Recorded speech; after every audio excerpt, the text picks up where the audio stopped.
بسم الله الرحمن الرحيم. الحمد لله رب العالمين. الحمد لله كما هو أهله. والصلاة والسلام على سيد المرسلين وخاتم النبيين أبي القاسم محمد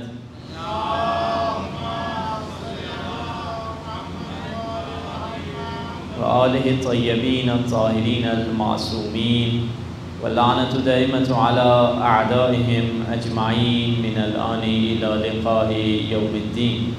مل کر دعائے فرج کی تلاوت کرتے ہیں. الہی ازمان بلا وبرہ الخفاء وانکشف الغطاء وانقطع الرجاء وزاقت الأرض ومنعت السماء وأنت المستعان وإليك المشتكى وعليك المعول في الشدة والرخاء.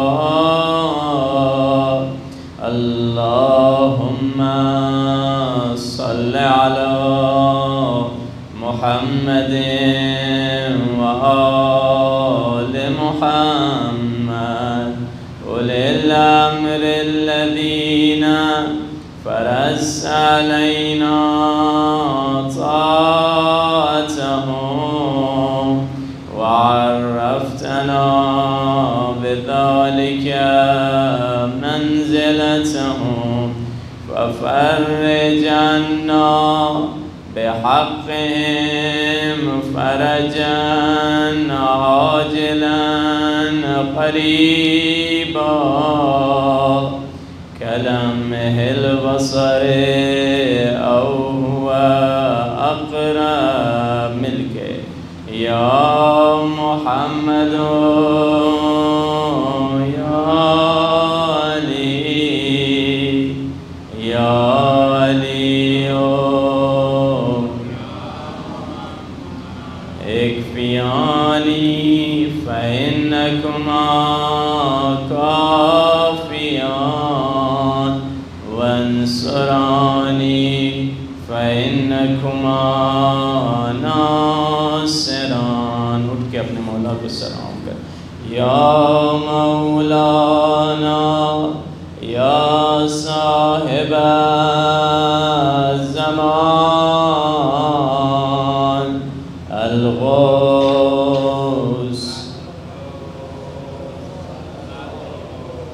ادرکنی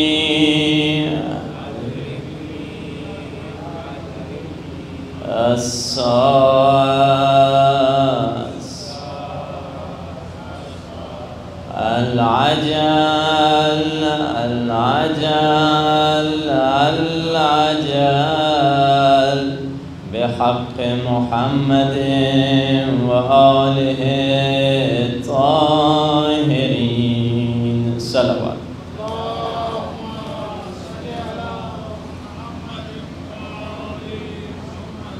أما بعد، فقد قال الله سبحانه وتعالى في كتابه المجيد وفرقانه الحميد وقوله الحق وهو أصدق الصادقين. بسم الله الرحمن الرحيم. الله ولي الذين آمنوا يخرجهم من الظلمات إلى النور والذين كفروا أولياءهم الطاغوت يخرجونهم من النور إلى الظلمات أولئك أصحاب النار هم فيها خالدون. صلوات.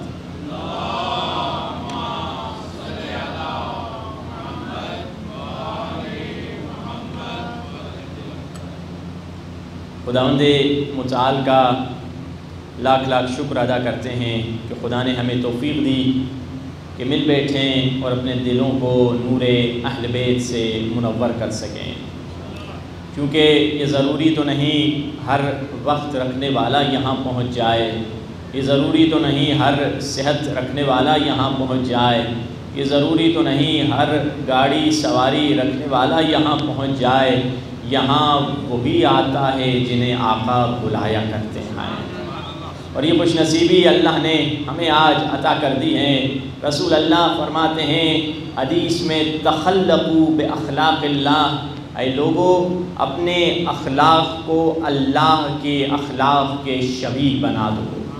اگر وہ کریم ہے تم بھی کرم کر کے دکھاؤ، اگر وہ لطیف ہے تم بھی لطف کر کے دکھاؤ، اگر وہ رحیم ہے تم بھی رحم کر کے دکھاؤ، اگر وہ غفار اور معاف کرنے والا ہے تو تم بھی درگزر کر کے دکھاؤ۔ یہ معنوی شباہت ہیں۔ کبھی دنیا میں ظاہری شباہتیں لوگوں میں ہوتی ہیں، لوگوں کے چہرے آپس میں ملتے ہیں، یا جب گھر میں بچہ پیدا ہوتا ہے پہلا سوال یہ کیا جاتا ہے کہ بچے کی شکل کس سے ملتی جلتی ہے۔ تو اب جب بچہ پیدا ہوتا ہے ہر ایک بچے کا کریڈٹ اپنی طرف لینا چاہتا ہے۔ کوئی کہتا ہے چہرہ ماں کی طرح ہے، کوئی کہتا ہے آنکھیں دادا کی طرح ہیں، بشرطے کہ بچہ خوبصورت ہو۔ سب کہتے ہیں ہمارے اوپر گیا ہے، اگر خوبصورت نہیں ہوتا کہتے ہیں ہماری فیملی میں تو ایسا بچہ پہلے کبھی پیدا نہیں ہوا ہے۔ اب دنیا کا قانون یہ ہے، بچہ جس گھر میں پیدا ہوتا ہے گھر والوں سے اس کی شکل و صورت ملتی ہے۔ اب کعبۃ اللہ سے علی کو رسول اللہ گھر لے کر آئے، لوگ پوچھ رہے ہیں علی کی شکل کس سے ملتی جلتی ہے۔ اب قانون یہ کہتا ہے بچہ جس گھر میں پیدا ہوتا ہے گھر والوں سے اس کی شکل و صورت ملتی جلتی ہے۔ اب رسول کیا کہیں، یہ بچہ جس گھر میں پیدا ہوا گھر والے کی تو کوئی ظاہری شکل و صورت ہی نہیں ہے۔ رسول خاموش ہیں، قدرت کی آواز آئی، حبیب آپ کی مشکل کو آسان کیے دیتے ہیں۔ ان لوگوں سے کہہ دیجئے اس بچے کی آنکھیں عین اللہ ہے، زبان لسان اللہ ہے، ہاتھ ید اللہ ہے، چہرہ وجہ اللہ ہے، سینہ جنب اللہ ہے، بازو عضد اللہ ہے۔ یہ بچہ سر سے پاؤں تک علی ولی اللہ ہے۔ یہ وہ علی ہیں جس کا کردار جو لسان اللہ ہیں، جو عین اللہ ہیں، جو اللہ کی بولتی زبان ہیں۔ یہ وہی کہتے ہیں جو اللہ چاہتا ہے، یہ وہی دیکھتے ہیں جو اللہ چاہتا ہے۔ اب دیکھیے آپ آگے بڑھیے، قرآن مجید میں آیت میں ارشاد ہوا کہ اولم یرو الی ما خلق اللہ من شیء، کیا اے لوگو کیا تم لوگ نہیں دیکھتے؟ کیونکہ قرآن میں خدا نے بار بار کہا ہے دیکھو، تفکر کرو، دیکھو، غور کرو۔ اس آیت میں خدا کہہ رہا ہے کیا تم لوگ نہیں دیکھتے جس چیز کو اللہ نے شے سے بنایا ہے اس کو اللہ نے سایہ دیا ہے۔ ہر چیز اولم یرو الی ما خلق اللہ من شیء، جس چیز کو بھی اللہ نے شے سے بنایا ہے اس کا سایہ ہے۔ اس سٹینڈ کا سایہ ہے، اس گلاس کا سایہ ہے، آپ کا ہمارا سایہ ہے، ممبر کا سایہ ہے، ہر چیز کا سایہ ہوتا ہے۔ اب فرمایا یہ سایہ کبھی دائیں گر جاتا ہے کبھی بائیں گر جاتا ہے۔ خدایا کیوں دائیں بائیں گرتا ہے؟ آواز آئی سجدن للہ، یہ تیرا سایہ اللہ کا سجدہ کر رہا ہے۔ عجیب انسان، تیرا سایہ تو اللہ کا سجدہ کر رہا ہے مگر تو خدا سے غافل پھر رہا ہے۔ انسان کا سایہ اللہ کا سجدہ کر رہا ہے، کسی کا بھی سایہ کیوں نہ ہو۔ فرعون کا بھی سایہ اللہ کا سجدہ کر رہا ہے، بش اور بلیر کا سایہ بھی اللہ کا سجدہ کر رہا ہے۔ فرمایا یہ سایہ اللہ کا سجدہ کر رہا ہے۔ اب آئیے تاریخ میں دیکھیں، شیعہ سنی کتابوں میں لکھا ہے کہ بعض ہستیوں کا سایہ نہیں تھا، جیسے حضور پاک کے بارے میں سایہ تھا یا نہیں تھا؟ حضور پاک کا نہیں تھا۔ شیعہ سنیوں نے لکھا حضور پاک کا سایہ نہیں تھا۔ اچھا وجہ کیا ہے؟ خدا نے یہ معجزہ، یہ کرامت حضور پاک کو کیوں نہیں دی؟ دیکھیے سایہ آپ خود دیکھتے ہیں کسی ٹائم پہ آپ سے چھوٹا ہوتا ہے، کسی ٹائم کوئی ایسا ٹائم آتا ہے جب سورج خاص موقع پر ہوتا ہے تو وہ سایہ آپ کے قد کے برابر ہو جاتا ہے، آپ جیسا ہو جاتا ہے۔ جب خدا یہ گوارا نہیں کرتا میرے حبیب کا سایہ حبیب جیسا ہو جائے، ایک عام مسلمان نبی جیسا کیسے ہو سکتا ہے کہ نبی کا سایہ بھی نبی جیسا نہیں؟ اچھا مختلف وجوہات بتائی ہیں۔ ایک وجہ علماء نے یہ بھی بتلائی، نبی کا سایہ اس وجہ سے نہیں تھا، سایہ کبھی کبھار اگر سایہ اور سورج اپوزٹ ہیں، کیونکہ سورج نور ہے، سایہ اندھیرا ہے، اگر سایہ سامنے ہوگا تو اگر سورج سامنے ہوگا تو سایہ پیچھے چلا جائے گا، اگر سورج پیچھے ہوگا تو سایہ سامنے چلا جائے گا، یہ دونوں اپوزٹ ڈائریکشن میں ہیں۔ تو اب اگر سورج سامنے ہو اور رسول اللہ چل رہے ہیں، رسول کا سایہ پیچھے ہوگا، جب رسول کا سایہ پیچھے ہوگا، پیچھے آنے والے صحابی کا قدم رسول کے سائے پر آ جائے گا۔ خدا یہ گوارا نہیں کرتا کسی صحابی کا قدم رسول کے سائے پر آ جائے۔ 14 صدیاں گزر گئی، لوگ کہہ رہے ہیں صحابی اور اہل بیت برابر ہیں۔ ارے کہاں صحابی کہاں اہل بیت؟ ہم کسی صحابی کو برا نہیں کہتے مگر برے کو بھی صحابی نہیں کہتے ہیں۔ ہم کسی صحابی کو برا نہیں کہتے۔ اگر جاننا چاہتے ہو اہل بیت اور صحابی میں فرق کیا ہے، اسی جملے میں سمجھ لو کہ صحابی وہ ہیں جس کا قدم رسول کے سائے پہ نہ آنے پائے، اور اہل بیت وہ ہیں جن کا قدم مہر نبوت پہ پڑا ہے، وہ اہل بیت ہے۔ یہ وہ ہستیاں ہیں جن کا قدم مہر نبوت پہ پڑا ہے۔ رسالت کے مہر رسالت کے کاندھے پر جب علی نے بتوں کو توڑنے کے لیے قدم رکھا، کیا کہا ہوگا؟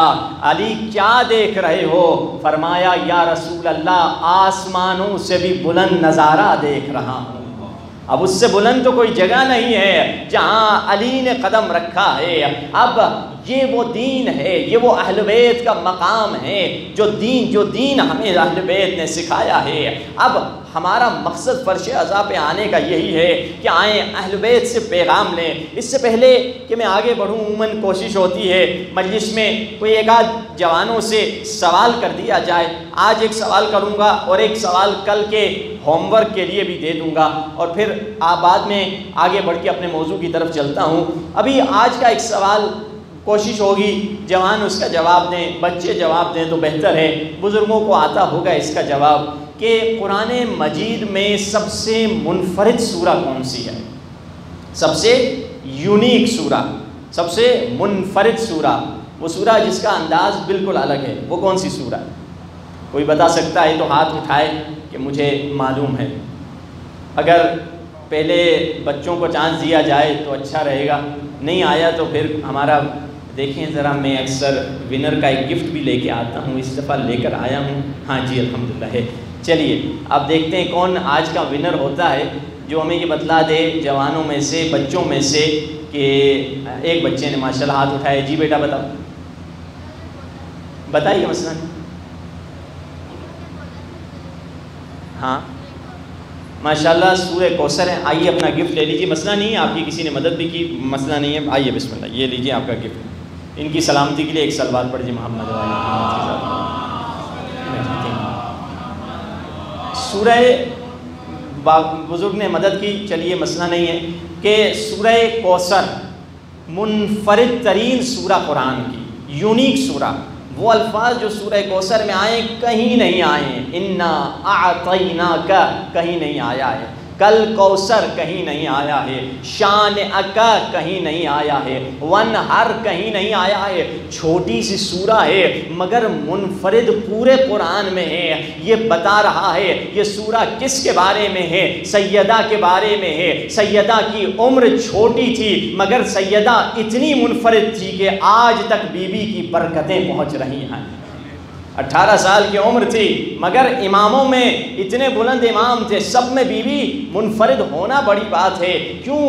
کیونکہ وہ سورہ کوثر کی مظہر تھی، وہ مظہر سورہ کوثر تھی۔ اب یہ وہ سورہ ہے جس کی بڑی تفسیریں پیش کی گئی ہیں، کبھی انشاءاللہ موقع ملا تو میں انشاءاللہ کبھی بیان کروں گا۔ اب آئیے مجلس کے اگلے مرحلے کی طرف جانے چاہتے ہیں کہ اگلے دن کا سوال، کل کا سوال ہے جس کو بچے آ کر، جوان تو اسپیکر میں آ کر بیان کریں گے ادھر آ کے کھڑے ہو کر، اور جو بچیاں ہیں وہ کاغذ پہ لکھ کر جواب دے سکتی ہیں، تو پھر دیکھا جائے گا ہمارے کون اور کتنے ونر ہیں۔ وہ سوال آسان ہے کہ 5 آیتیں جو ہیں ولایت کے متعلق لے کر آ جائیں، 5 آیتیں، اس میں سے ہنٹ بھی میں دیتا ہوں کہ 3 آیتیں ہوں گی ساری کی ساری 5 ولایت کے متعلق، مگر 3 جو ہیں وہ غدیر کے متعلق ہیں، اور ایک جو ہے نماز کے متعلق ہے اور ایک جو ہے اولی الامر کے متعلق ہے۔ اب اس سے بڑھ کر کسی شیعہ کو ہنٹ دیا جائے تو آگے تو چیٹنگ ہی ہو جائے گی، اب یہ اس سے بڑھ کر میں ہنٹ نہیں دے سکتا۔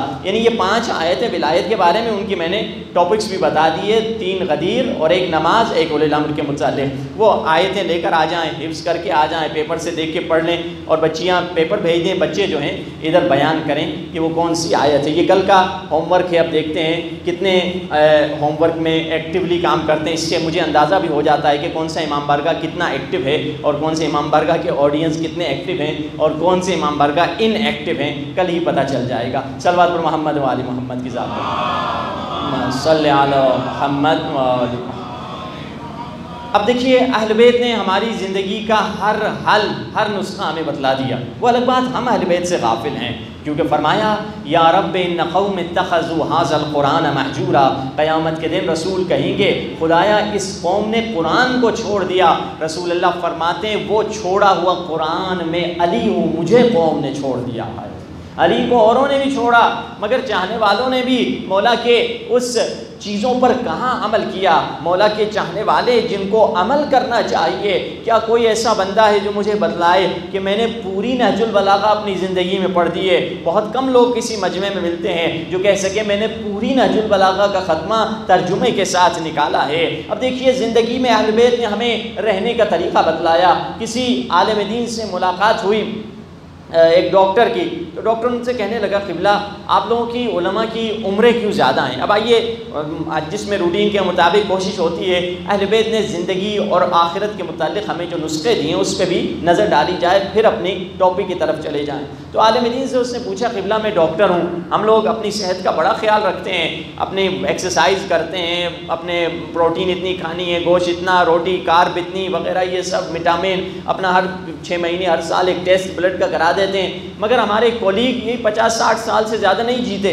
آپ لوگ علماء کھانے پینے کی نہ کوئی خیال کرتے ہیں، نہ کیا ہے، نہ کوئی آپ کی روٹین ہے، آپ کے سارے کام بیٹھ کے ہوتے ہیں، درس بیٹھ کے دیتے ہیں، مجلسیں بیٹھ کے پڑھتے ہیں، درس بیٹھ کے پڑھتے ہیں، لکھنے کا کام ہوتا ہے، دہی روٹی کبھی کھا لی، کبھی وہ بھی نہیں ملا، کبھی روزہ رکھ لیا، مگر آپ لوگوں کی ڈائٹ اتنی اچھی نہیں، مگر آپ لوگوں کی عمریں 100 سال۔ ابھی آیت اللہ جو جن کا انتقال ہوا تھا صافی گلبائے 103 سال عمریں، باقی تقریباً 100 سال 90۔ جو عالم قم میں 60 برس کی عمر میں گزر جاتا ہے، جیسے 1-2 علماء ہوئے جیسے آیت اللہ شاہ رودی تھے اور بھی تھے، تو ان کو کہا جاتا ہے یہ بڑی جوانی میں چلے گئے، ان کی تو ابھی عمر تازہ شروع ہوتی ہے، 60 سال تک تو علماء وارم اپ ہوتے ہیں، 60 سال کے بعد تازہ ان کی گیم شروع ہوتی ہے، کہ یہ تو بہت جلدی چلے گئے۔ تو اب اس ڈاکٹر نے پوچھا کہ اس کی وجہ کیا ہے؟ تو عالم دین نے کہا بتلاؤ شریعت میں 4 چیزیں، واجب، حرام، مستحب، مکروہ۔ ہاں بالکل۔ کہا واجب کرتے ہو؟ کہا بالکل کرتا ہوں۔ حرام سے بچتے ہو؟ کہا حرام سے بچتا ہوں۔ کہا مجھے یہ بتاؤ مستحب اور مکروہ کے بارے میں تمہاری کیا رائے ہے؟ کہا قبلہ کبھی کرتا ہوں موڈ میں آیا، کبھی نہیں آیا تو نہیں کرتا ہوں، کبھی مکروہ چھوڑتا ہوں، کبھی نہیں چھوڑتا ہوں۔ کہا سیکریٹ یہی ہے ہماری صحت کا، ہماری لمبی زندگی کا، ہم حرام تو نہیں کرتے جیسے تم نہیں کرتے، ہم واجب کرتے ہیں جیسے تم ادا کرتے ہو، مگر ہم مستحب کو واجب سمجھ کے انجام دیتے ہیں اور مکروہ کو حرام سمجھ کے چھوڑ دیا کرتے ہیں۔ یہی سیکریٹ ہے۔ اب 2000 مستحب مکروہات کی کتابیں ہیں، آپ کو حلیۃ المتقین، تہذیب الاسلام میں آپ کو یہ چیزیں مل جائیں گی، یہ ساری چیزیں، مگر افسوس کہ ہم کبھی کبھار واجبات سے بھی دور ہوا کرتے ہیں۔ جیسے ایک مولانا تھے، ان کو مجلس کے لیے کسی نے دعوت دی، وہ کہیں سفر پہ چلے گئے، انہوں نے ان کو کسی اپنے دوست کے گھر میں رہا دیا۔ اب وہ دوست کا کوئی تعلق دین وغیرہ سے تھا نہیں، اب اس نے کہا، دوست نے کہا 2-4 دن مولانا میرے گھر میں رہیں گے، مسئلہ نہیں۔ اتفاقاً وہاں پہ کوئی جنازہ ہو گیا، مولانا صاحب نے اس کو کہا چلو بھائی چلتے ہیں نماز جنازہ پڑھتے ہیں۔ اب اس کا کوئی دین سے تعلق نہیں تھا، انٹرسٹ بھی نہیں تھا اور چاہتا بھی نہیں تھا کہ آئے۔ کہا قبلہ، اور تھا بھی بوڑھا کوئی 50-60 سال کا، کہا قبلہ میرے گھٹنے میں درد ہے، میں سجدے میں جا نہیں سکتا۔ کہا کمبخت نماز جنازہ میں سجدہ تو ہوتا ہی نہیں ہے، تو کہہ رہا ہے گھٹنے میں درد ہے؟ اچھا وہ کون سی نماز ہے جس میں سجدہ نہیں ہوتا؟ یعنی زندگی گزر گئی، اس نے نماز جنازہ تک نہیں پڑھی اور بہانے کر رہا ہے گھٹنے میں درد ہے، میں سجدے میں نہیں جا سکتا۔ جیسے ایک عالم دین بتا رہے تھے کہ مجھے نکاح کے لیے بلایا گیا، میں شادی کے لیے چلا گیا تو دولہے میاں بھی آئے، میں نے کہا دولہے میاں کو دکھائیے میں ان سے پوچھ لوں، کیونکہ علماء اکثر دلہن سے بھی پوچھتے ہیں، دولہے سے بھی پوچھتے ہیں، کہیں زبردستی شادی تو نہیں کروا رہے ہمیں آ کے بٹھا کے۔ کہا دولہے کو بلاؤ، دلہن سے پوچھا، دولہے سے پوچھا، بلاؤ دولہے کو۔ دولہا آیا، کہا تم راضی ہو؟ کہا بالکل میں راضی ہوں، خوش ہوں، جلدی آپ نکاح پڑھ لیجئے۔ کہا چلو دولہا راضی ہے، دولہے سے کہا اچھا تم اتنی جلدی میں ہو، ذرا یہ تو بتاؤ کہ تم نے شرعی مسائل پڑھ لی ہیں شادی وغیرہ؟ کہا کچھ تو پڑھیں، کچھ سنیں، کچھ ادھر سے دوست سے، ادھر سے سنا، کچھ ادھر سے کوئی انٹرنیٹ پہ دیکھا۔ کہا بیٹا یہ انٹرنیٹ نہیں، شرعی مسائل کے بارے میں۔ کہا کون سا؟ کہا کہ تمہیں غسل جنابت کے بارے میں پتہ ہے؟ کہ وہ کون جناب ہوتے ہیں؟ کہا جناب نہیں ہے، آدمی نہیں ہے، غسل جنابت ایک قسم ہے غسل کی۔ کہا میں نہیں جانتا غسل جنابت کیا ہے، آپ کی عمر کیا ہے؟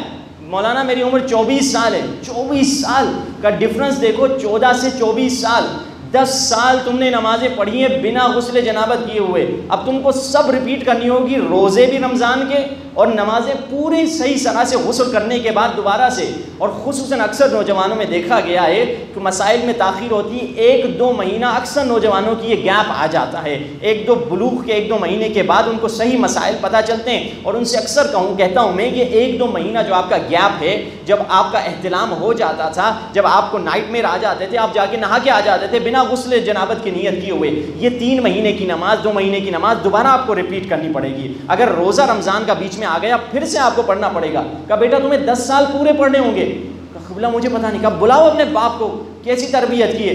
باپ کو بلایا، کہا اپنے بچے کو بتایا نہیں غسل جنابت کیا ہے؟ کہا وہ تو مجھے بھی نہیں پتا وہ کیا ہوتا ہے۔ کہا باپ کو نہیں پتا، 90 سال کا بچے والا ہو گیا، کتنے سال، اب اس کی نمازیں تو بیچارہ پورے ہی نہیں کر پائے گا، مر جائے گا۔ تو یعنی کبھی کبھار ہماری زندگی میں بھی یہی حال ہوتا ہے کہ دین کے مستحبات تو چھوڑیے، واجبات کی ہمیں معلومات نہیں ہوتی۔ مستحبات ابھی بھی اگر کسی مجمع میں کوئی ایسا بندہ ہے جسے پتہ نہیں غسل جنابت کا، پلیز گوگل، انٹرنیٹ پہ، یوٹیوب میں جا کے دیکھ لو، آج کل ہر چیز میسر ہے۔ بس آپ پڑھیے آگے، ادھر ادھر کی کلپس، پرینک وغیرہ دیکھنے کے بجائے تھوڑے شرعی مسائل دیکھ لیا کرو۔ اس شرعی مسائل میں آپ کی زندگی دنیا بھی بن جائے گی، آخرت بھی بن جائے گی۔ یعنی آپ واپس آئیں، جو مولا نے نسخہ بتلایا، مولا نے کہا کہ مستحبات، اچھا واجب اور مستحب میں بڑا ٹیکنیکل فرق ہے، آپ کو سن کے حیرت ہوئی گی کہ واجب اور حرام اس کا فائدہ آخرت میں ہوگا، کیونکہ اخروی زندگی ابدی زندگی ہے، ہمیشہ رہنا ہے۔ اللہ نے بعض چیزوں کو واجب کیا، حرام کیا، اس کا بینیفٹ، اصل بینیفٹ، ویسے چھوٹا بینیفٹ دنیا میں ہے، اصل بینیفٹ اس کا آخرت میں ہے، مگر مستحب اور مکروہ کا اصل بینیفٹ آپ کو دنیا میں ملے گا۔ یعنی مستحبات کا زیادہ فائدہ گویا اس دنیا میں ہے، آخرت میں بھی ملے گا، مگر زیادہ بینیفٹ آپ کو دنیا میں ملے گا۔ دنیاوی نگاہ سے دیکھیں تو مستحب اور مکروہ کا عمل کرنا یا اس کو چھوڑنا زیادہ ضروری ہے اگر دنیاوی نگاہ سے دیکھیں۔ اب آئیے اہل بیت نے کیا نسخہ بتلایا کہ اگر ہم چاہتے ہیں اپنی زندگی اچھی گزرے، ایک نسخہ مولا کا بتلا دیتا ہوں، ان مستحبات میں سے صرف ایک نسخہ آج آپ کی خدمت میں ہدیہ پیش کر دیتا ہوں۔ مولا علی اپنے بیٹے کو کہتے ہیں بیٹا حسن، اگر چاہتے ہو کبھی ڈاکٹر کو نہ دیکھو، طبیب سے غنی ہو جاؤ، ڈاکٹر سے غنی ہو جاؤ، ان 4 کاموں پر عمل کرنا۔ پہلی چیز کیا ہے؟ پہلی چیز فرمایا جب تک بھوک نہ لگے تب تک کھانا نہ کھانا۔ مولا ہم تو پہلے شرط میں ہی آؤٹ ہو جائیں گے سبھی، ہم تو چرتے رہتے ہیں صبح سے شام تک، یہ کھا لیا وہ کھا لیا۔ یعنی افسوس کہ ہمارے مسئلہ یہ ہے کہ ہم 2 قسم کے طریقے کھانے کے، ایک آئی فل ایٹنگ، ایک مائنڈ فل ایٹنگ۔ ایک بندہ آنکھ سے کھاتا ہے، ایک بندہ دماغ سے کھاتا ہے۔ آنکھ سے کھانے والا کون ہے؟ جس کا پیٹ بھر گیا ہے، اب اچھا سا میٹھا آ گیا، کہتا ہے پیٹ تو بھر گیا ہے، چلو لاؤ چکھ لیتے ہیں۔ یہ کس سے کھا رہا ہے؟ پیٹ بھر چکا ہے، آنکھیں نہیں بھری ہیں۔ یہ آئی فل ایٹنگ کر رہا ہے، مائنڈ فل ایٹنگ کیا کرو، یعنی دماغ سے کھایا کرو، نہ کہ آنکھ سے۔ مولا نے پہلی شرط بتلائی، جب تک بھوک نہ لگے تب تک کھانا نہ کھانا۔ دوسری چیز، ابھی کھانا کھا رہے ہو، پیٹ نہیں بھرا، کھانا کھانا روک دو، یعنی پیٹ بھر کے کبھی نہ کھانا۔ یہ دوسری چیز، ہم سمجھتے ہیں کہ میں جتنی زیادہ بوٹیاں کھاؤں گا اتنا زیادہ مزہ آئے گا، کسی کی شادی پہ گئے تو زیادہ کھاؤ، کیوں؟ کیونکہ میں نے گفٹ دیا ہے، اب اس کا نقصان پورا کرنا ہے مجھے، کہ جتنے کا گفٹ لیا ہے اتنا میں پیٹ میں ڈال کے لے کر جاؤں گا گھر، کیونکہ میں نے گفٹ بھی دیا ہے۔ ارے بھائی تم اپنے آپ کو ڈیمیج کر رہے ہو۔ 2 چیزیں، جب تک بھوک نہ لگے تب تک کھانا نہ کھانا، ابھی پیٹ میں جگہ ہے، کھانا کھانا روک دو، یعنی پیٹ بھر کے نہ کھانا۔ تیسری چیز، اچھی طرح سے چبا کے کھانا، نگل کے نہ کھانا، چبا کے اچھی طرح کھانا۔ یہ چبانے کا کام ہم سے اچھا تو گائے کر لیتی ہے، اچھی طرح چباتی ہے، اس کو پتا ہے کہ اچھی طرح چبانے سے اس کا معدہ صحیح رہے گا۔ اب اور آخری چیز جو کافی آسان ہے، جو اکثر لوگ کرتے ہیں، فرمایا جب بھی سوتے ہوئے جاؤ ضرور واش روم یا ٹوائلٹ یوز کر لینا سونے سے پہلے۔ یہ 4 نسخے مولا کے ہیں، اپنی زندگی میں اگر اس پر عمل کریں، بہت سمپل لگ رہے ہیں مگر پیچیدہ ہیں، کمپلیکیٹڈ ہیں، عمل کرنا مشکل ہے۔ اہل بیت کے جملے ہمیشہ سے سمپل ہوا کرتے مگر بہت گہرے ہوا کرتے ہیں۔ اسی لیے مولا کا جملہ ہم سمجھتے ہیں اس میں سائنس نہیں، ہزاروں سائنسدان جمع ہو جائیں یہ نسخہ آپ کے لیے نہیں بنا سکتے جو علی نے ہمیں بنا کے دیا ہے۔ یہ ہیلتھ کا اس سے بڑھ کر کوئی سائنسدان آپ کو نسخہ نہیں دے سکتا۔ اسی لیے اگر ہم در اہل بیت پر آئیں تو ہر چیز ہمیں میسر ہوگی۔ اب آئیے اپنے عنوان گفتگو کی طرف چلیں۔ عبودیت، ولایت اور عبودیت ہمارا عنوان گفتگو رہے گا ان ایام میں۔ ولایت کیا ہے؟ عبودیت کیا ہے؟ ہم کس لیے دنیا میں بھیجے گئے ہیں؟ ہماری زندگی کا مقصد کیا ہے؟ چھوٹے مقصد بہت ہوں گے، شادی کرنا مقصد ہے، گھر بنانا مقصد ہے، ایجوکیشن مقصد ہے، فلاں جگہ جانا مقصد ہے، یہ تمام عبادت ایک مقصد ہے، زیارت ایک مقصد ہے، مگر ان ساری چیزوں کا مقصد کیا ہے؟ اس زیارت سے کیا مقصد ہے؟ اس جاب کمانے سے کیا مقصد ہے؟ شادی کرنے کا کیا مقصد ہے؟ گھر بنانے کا کیا مقصد ہے؟ گاڑی لینے کا کیا مقصد ہے؟ نماز، روزے، حج، عبادت کا کیا مقصد ہے؟ اصل مقصد کیا ہے؟ یہ ساری زندگی، تمہارے سارے کام اگر تمہیں عبد اور بندہ بنا دے تو کامیاب ہے، ورنہ ناکام ہے۔ اگر یہ عبادت نے تجھے عبد بنا دیا، بندہ بنا دیا، غلام بنا دیا، معراج کسی نبی کی نہیں ہوئی تھی، سبحان الذی اسرا نہیں کہا، سبحان الذی اسرا بنبیہ ہی نہیں کہا، معراج ہوئی تھی تو کس کی؟ سبحان الذی اسرا بعبدہ۔ اگر معراج چاہیے تو بندہ بن جا، تجھے بھی اللہ معراج عطا کرے گا۔ بندہ بن کے دکھا، تجھے معراج عطا کرے گا۔ معراج آپ کے لیے بھی ہے، نماز مومن کی معراج ہے، مگر معراج کب ملے گی؟ جب انسان بندہ بن جائے، عابد بن جائے، تبھی تو سب سے بڑے کون تھے؟ جو سب سے بڑے عابد تھے۔ ہم کیا پڑھتے ہیں تشہد میں؟ اشہد ان محمدن، پہلے عبدہ و رسولہ، جو سب سے بڑے عابد تھے انہیں خدا نے سب سے بلند مقام عطا کیا تھا۔ عبد یعنی بندگی، اور عبد رسول اللہ کے بعد کون سب سے بڑے عبد تھے؟ وہی عبد تھے جس نے خدا سے کہا کفا be عزن in اکون look Abida وکفا be فخرا ان تکون لی ربا۔ میری عزت کے لیے یہی کافی ہے کہ تو میرا خدا ہے، میرے فخر کے لیے یہی کافی ہے کہ میں تیرا بندہ ہوں۔ تو ویسا ہی ہے جیسا تو ویسا ہی ہے جیسا میں چاہتا ہوں، مجھے بھی ویسا بنا دے جیسا تو چاہتا ہے۔ انت کما تحب فاجعلنی کما تحب انت کما احب۔ تو ویسا ہی ہے، مجھے اس سے بڑھ کر کریم خدا نہیں چاہیے، تجھ سے بڑھ کر کوئی کریم خدا نہیں ملے گا، مگر مجھ سے بڑا مخالف بھی تو نہیں ملے گا، مجھ سے بڑا گنہگار بھی تو نہیں ملے گا، مجھے بھی ویسا بنا دے جیسا تو چاہتا ہے۔ کیا فرمایا؟ میں عبد ہوں، میری عزت کے لیے یہی کافی ہے کہ میں تیرا بندہ، تیرا غلام ہوں۔ ہم عبدیت کے لیے بھیجے گئے ہیں، اور یہ عبدیت کہاں سے ملے گی؟ ولایت کے نور سے ملے گی۔ بچپنے میں محبت ماں کی گود سے ہمیں مل گئی ہے، الحمدللہ، جتنا شکر کریں تب بھی کم ہے۔ جو لوگ اس در کو بعد میں ان کو یہ در ملتا ہے، دیکھیے وہ کیسے اچھل کے رو کے یعنی تڑپ رہے ہوتے ہیں کہ کتنے سالوں کے بعد ہمیں یہ در ملا ہے۔ ایک مولانا یعنی اپنے مذہبی اسکالر ٹائپ تھے اپنے انگلینڈ میں، جب میں انگلینڈ میں تھا والد صاحب بھی وہاں پر تھے، اپنے کبھی کبھار ٹی وی پر بھی آتے ہیں، ایک زمانے میں جیو میں مختلف BBC میں کام کیا کرتے تھے، مگر ریلیجس ٹینڈنسی تھی چودھری صاحب کر کے، تو وہ اس زمانے میں آئے، برمنگھم کے نزدیک ہم رہتے تھے، والد صاحب بھی تھے، تو وہ آئے تو ان کو والد صاحب نے سارے حوالے بتائے، اور ان کی عمر بھی تقریباً 40 سے اوپر تھے، داڑھی بھی تقریباً سفید تھی، تو اس زمانے میں ابھی وہ مومن نہیں بنے تھے، کوئی اور مسلمان تھے، مگر خوبی یہ تھی ان کے اندر تھوڑی اہل بیت کی محبت تھی۔ ان کو بچپنے سے کہتے تھے، ماں ہمیں کہتی تھی 10 محرم کے دن آئینہ نہیں دیکھنا ہے،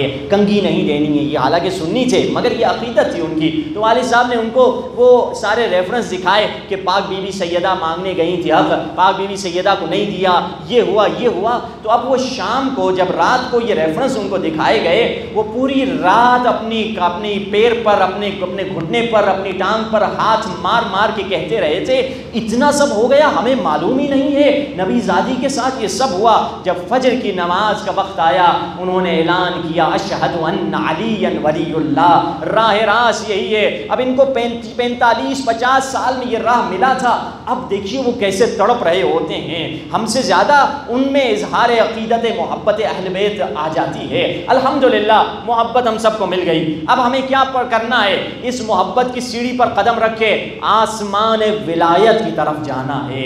ولایت محنت کے بغیر نہیں ملتی، محبت شاید دودھ میں مل جائے، تربیت میں مل جائے، مگر ولایت تربیت میں نہیں۔ اب ولایت کے لیے ہمیں محنت کرنی پڑے گی، ہمیں کوشش کرنی پڑے گی۔ جیسے ایک عالم دین گاؤں میں گئے، دیکھا ایک بوڑھا ہے، مومن نہیں ہے، کہا اس پہ تبلیغ کروں۔ رمضان کو 30 دن گئے، انہوں نے تبلیغ کی اس بوڑھے پر، اس بوڑھے کو بتلایا، اس سے پوچھا کہ تم کس کو مانتے ہو، تمہارے بڑے کون ہیں، تمہارے پیر کون ہیں؟ اب وہ بوڑھا گاؤں والا تھا، اسی کے انداز میں ان سے پوچھا کہ تمہارے پیر کون ہیں؟ کہا میرے پیر یہ ہیں یہ ہیں یہ ہیں، اسے نام لیے۔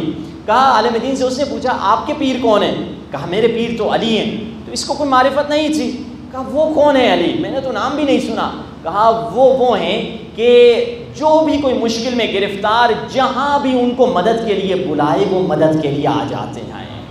اس نے کہا ہمارے پیر تو ایسے نہیں، ہمارے بڑے تو ایسے نہیں، نہ ہمیں کسی مولوی نے بتلایا کہ تم اپنے بڑے کو بلاؤ یا فلان کہو تو وہ مدد کے لیے آئیں گے۔ کہا نہیں، ہمارے پیر ہمارے بڑے تو ایسے ہیں، جو بھی جہاں بھی مدد کے لیے بلائے وہ آ جاتے ہیں۔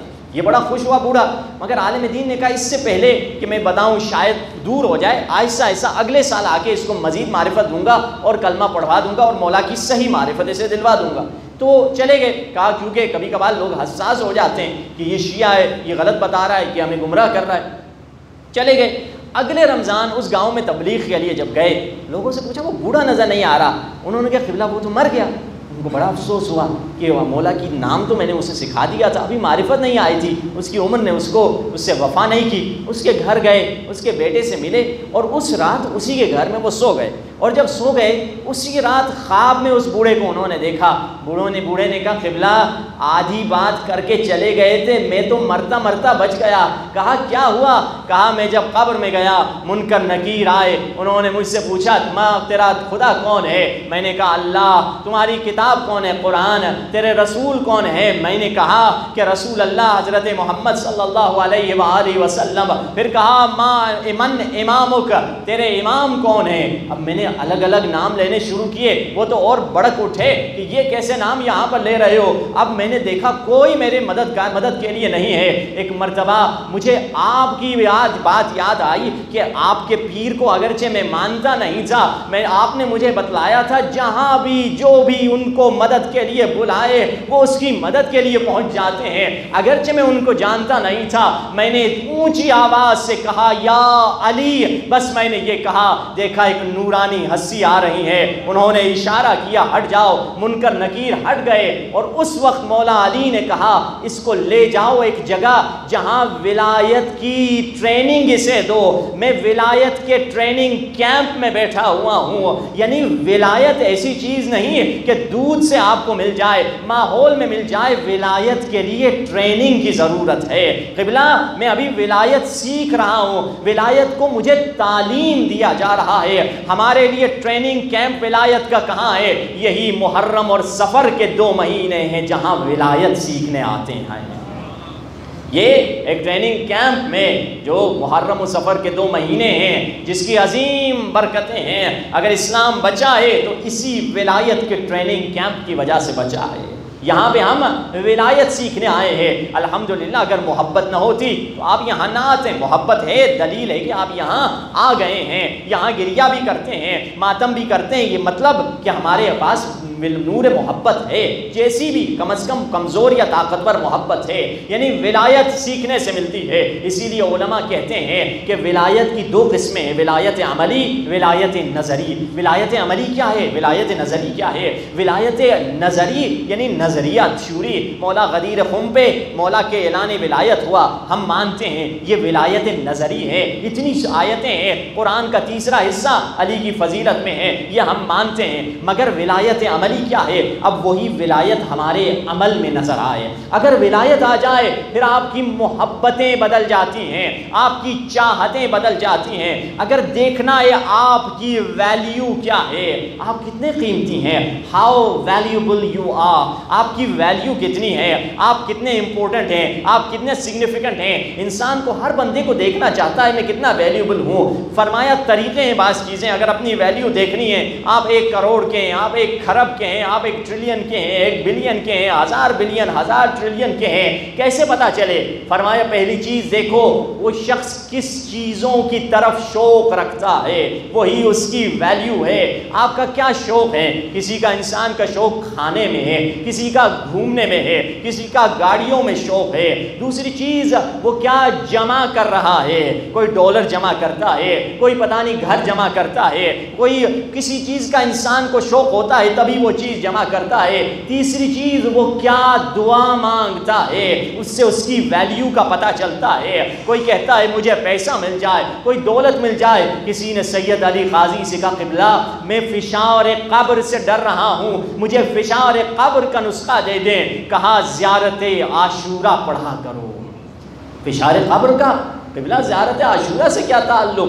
میں فشار قبر کی بات کر رہا ہوں۔ زیارت عاشورہ میں تو سلام اور حسین ہے اور مولا کے دشمنوں پر لعن اور بیزاری ہے، یہاں فشار قبر کا تو کوئی ذکر ہی نہیں ہے۔ کہا سجدے میں جا کر کیا کہتے ہو؟ کہا میں یہ کہتا ہوں اللہم ارزقنی شفاعت الحسین یوم الورود، خدایا مجھے حسین کی شفاعت عطا کر جب میں انٹر ہو رہا ہوں گا، جب میں داخل ہو رہا ہوں گا۔ کہا یہ انٹرنس کا دن وہی ہے جب تم قبر میں داخل ہو رہے ہو گے۔ اگر تمہیں شفاعت مل جائے گی تو تمہیں فشار قبر کا سوال ہی پیدا نہیں ہوتا۔ فشار قبر، دیکھیے دعا میں فرق آ گیا۔ جب انسان کی عقل بڑھی تو ہماری دعا میں فرق آ گیا۔ پہلے پیسے دولت مانگ رہے تھے، اب کیا مانگا؟ فشار قبر سے میں کیسے بچوں گا۔ اگر یہ چیز ہماری دعائیں اگر بدل جائیں، اس کا مطلب ہم نے فرش عزا سے کچھ لیا ہے، ہم نے ولایت سے کچھ حاصل کیا ہے۔ سلمان ہیں، جا رہے ہیں مولا کے ساتھ، مولا کئی معجزے ہم نے نبیوں کے سنے ہیں، اب میں دیکھنا چاہتا ہوں۔ کیا معجزہ دیکھنا چاہتے ہو؟ مولا سنا ہے حضرت عیسیٰ مردوں کو زندہ کرتے تھے، آپ بھی زندہ کر لیں گے؟ کہا کر لیں گے۔ سلمان بلاؤ اس پرندے کو جو اڑ رہا ہے، جو کبوتر اڑ رہا ہے۔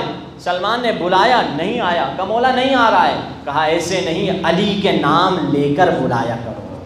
سلمان نے علی بلا رہے ہیں جب کہا تو فوراً آ گیا۔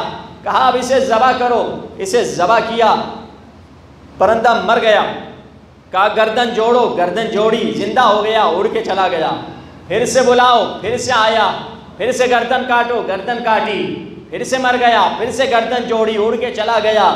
روایت کہتی ہے 70 مرتبہ، 70 یعنی کثرت کے دلالت کرتا ہے روایات میں، یعنی کئی مرتبہ، 70 مرتبہ سلمان نے اسے بلایا، وہ آیا، اس کی گردن کٹی، زندہ ہو کر چلا گیا۔ سلمان حیرت سے ہے، سلمان مولا سے کہتا ہے مولا کیا اس کو درد نہیں ہو رہا؟ جب میں خنجر چلاتا ہوں یہ خود اپنی گردن ہلاتا ہے کہ جلدی سے اس کی گردن کٹ جائے، مولا کیا اسے درد نہیں ہو رہا؟ کہا اسی سے پوچھ لو۔ کبوتر سے پوچھا کیا تمہیں درد نہیں ہو رہا؟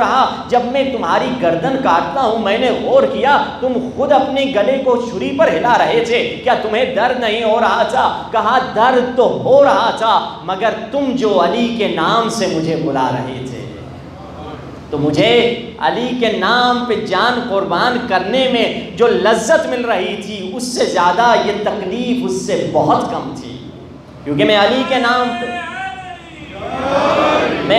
نام پہ گردن کاٹ رہا تھا۔ یہ مجھے وہ درد بھول گیا تھا۔ اب سمجھ آیا کربلا والے کون تھے۔ جب حسین نماز پڑھ رہے تھے وہ منہ پہ اپنے تیر لے رہے تھے، کیا ان کو درد نہیں ہو رہا تھا؟ درد ہو رہا تھا، مگر اس درد پہ غالب عشق حسین تھا، اس درد پہ غالب حسین کی محبت تھی۔ اب ہم نے یہ واقعہ تو سن لیا، مگر ایک نتیجہ اس واقعے سے نکالیں۔ اس پرندے کو اس نے بلایا، اور کتنی دفعہ پرندہ آیا گیا، کیوں آیا کیوں گیا؟ کیونکہ نام علی سے اسے بلایا جا رہا تھا۔ ہم گرم نرم ٹھنڈے بستر پہ سو رہے ہیں، اور صبح کو مؤذن کہہ رہا ہے اشہد ان علی ولی اللہ، وہ علی کے نام سے ہمیں بلا رہا ہے۔ اگر ہم سوتے رہے ہمارا مقام اس کبوتر سے بھی کم ہوگا۔ وہ کبوتر نام علی پہ اٹھ رہا ہے، 70 مرتبہ گردن کٹوا رہا ہے، مگر ہم اٹھ کے اگر وضو نہیں کرتے، اٹھ کے اگر مولا کی اطاعت نہیں کرتے، ہمارا مقام اس کبوتر سے بھی کم ہے۔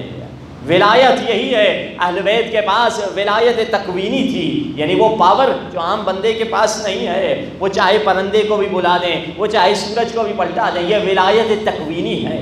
اور کبھی کبھار اہل بیت نے اسی ولایت کو استعمال کیا۔ کب؟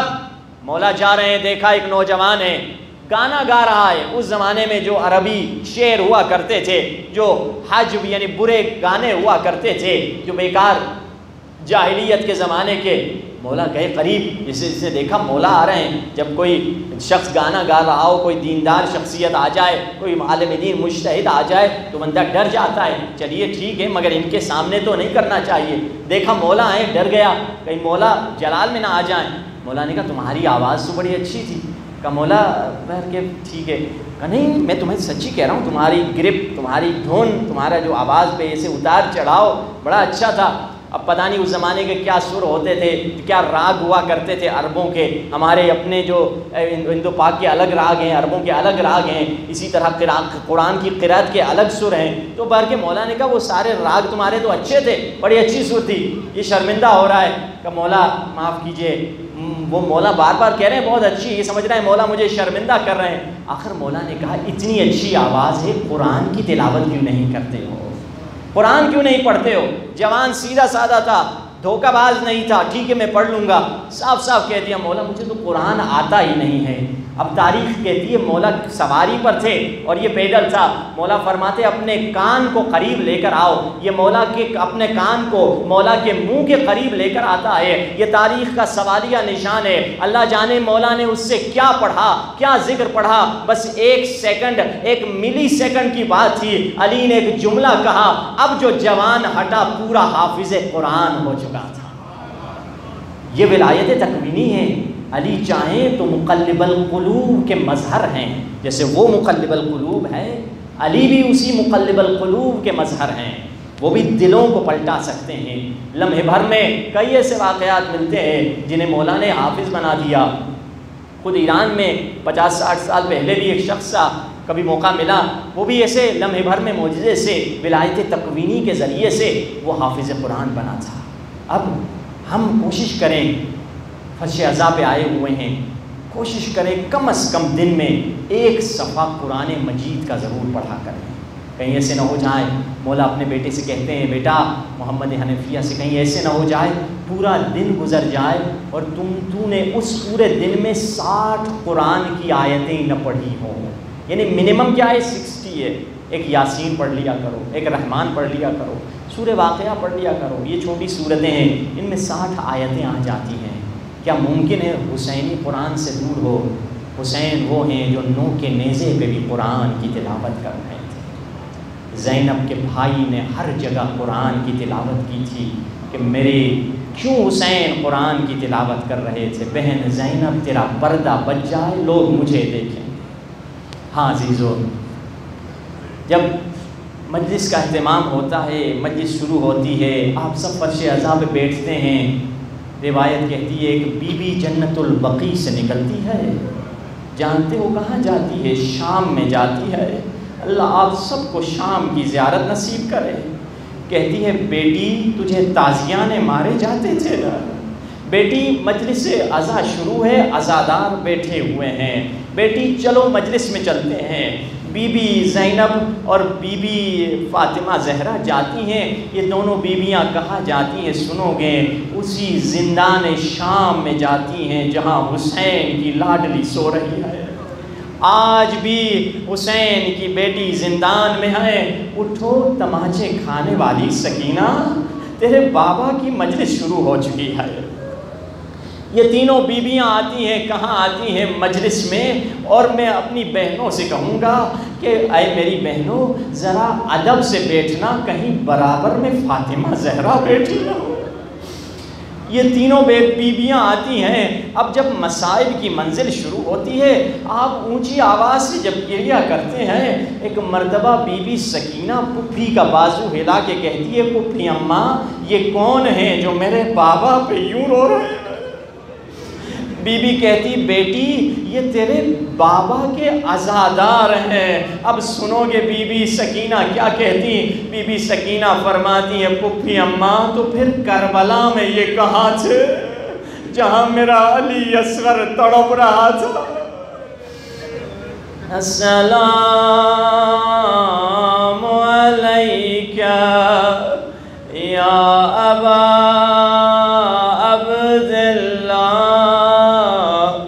السلام علی الحسین وعلی علی ابن الحسین وعلی اولاد الحسین وعلی اصحاب الحسین۔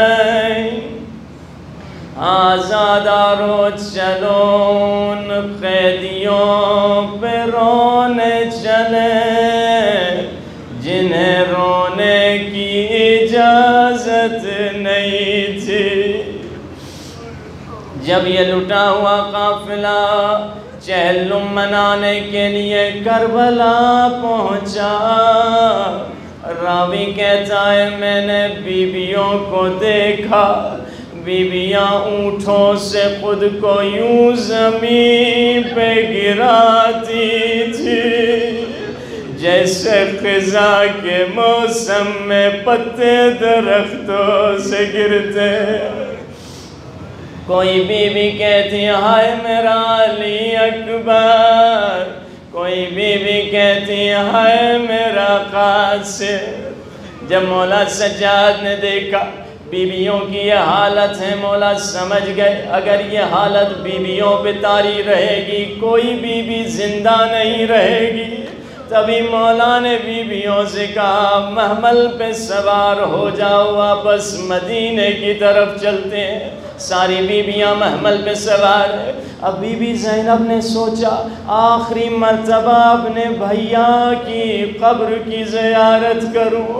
اماری کا پردہ ہٹایا، کیا دیکھا؟ ایک کالے برقعے میں بی بی ہے، قبر حسین سے لپٹ کے رو رہی ہے۔ بی بی زینب نے کہا سجاد میری اماری کو بٹھانا، یہ کون ہے جو میرے غریب بھیا پہ رو رہی ہے؟ اماری بٹھائی گئی۔ بی بی زینب دوڑتی ہوئی گئی، کاندھا ہلا کے کہا بی بی آپ کون ہے؟ اب عزاداروں ایک مرتبہ سر اٹھا کے کہا شہزادی میں آپ کی کنیز ام رباب ہوں، میں آپ کی کنیز ام رباب ہوں۔ بی بی زینب نے کہا بھابی کیا آپ کو مدینہ نہیں چلنا؟ اب عزاداروں بی بی رباب کا درد بھرا جملہ، آپ کے گھر میں بھی چھوٹے چھوٹے بچے اور بچیاں ہوں گی، اللہ میری ماؤں بہنوں کی گودوں کو آباد رکھے۔ بی بی رباب نے کہا شہزادی میرا مدینے میں کیا بچا ہے؟ اللہ نے مجھے دو نعمتیں دی تھی، ایک سکینہ جو زندہ میں رہ گئی اور ایک علی اصغر جو کربلا میں سو گیا۔ آزاداروں کربلا کے بعد سب سے بڑا درد جو تھا اسی بی بی کو تھا۔ جب منحال نے مدینے میں آ کے امام سجاد سے کہا مولا قاتلین حسین سے حرملا نے، قاتلین حسین سے مختار نے بدلہ لے لیا ہے، جانتے ہو مولا سجاد کا پہلا سوال کیا تھا؟ منحال بتاؤ مختار نے حرملہ کے ساتھ کیا کیا؟ مولا قاتل تو بہت سے، ہاں قاتل تو بہت سے، مگر حرملہ نے سادات کو اتنا رلایا کہ اب آنسو تھمتے نہیں۔ امام سجاد نے جب سنا قاتلین حسین سے بدلہ لے لیا چکا ہے، مولا آتے کہاں آتے ہیں؟ اماں کے پاس۔ اماں کس ماں سے کہتے ہیں؟ مولا بی بی ام البی بی رباب کے پاس آ کے کہتے ہیں اماں اب تو سائے میں آ جاؤ، قاتلین حسین کا انتقام ہو چکا ہے۔ بی بی رباب ایک مرتبہ سجاد کو دیکھتی ہے، فرماتی ہے بیٹا میں سائے میں آؤں، میں نے خود دیکھا میرے آقا کی لاش دھوپ میں پڑی تھی، میرے اصغر کا سر نیزے پہ تھا، بیٹا میں کیسے دھوپ کو چھوڑ کے سائے میں آؤں؟ اب ایک مرتبہ امام سجاد نے پھوپھی زینب کو مدد کے لیے بلایا، پھوپھی اماں میری مدد کو آئیے۔ ایک طرف سے بی بی زینب نے بازو تھاما، ایک طرف سے سجاد نے بازو تھاما۔ اب جو سائے میں آئے کیا دیکھا؟ وہ گردن ڈھلکی، سجاد نے کہا اِنَّا لِلَّهِ وَإِنَّا إِلَيْهِ راجعون۔ علی اصغر کی ماں کی روح پرواز کر گئے۔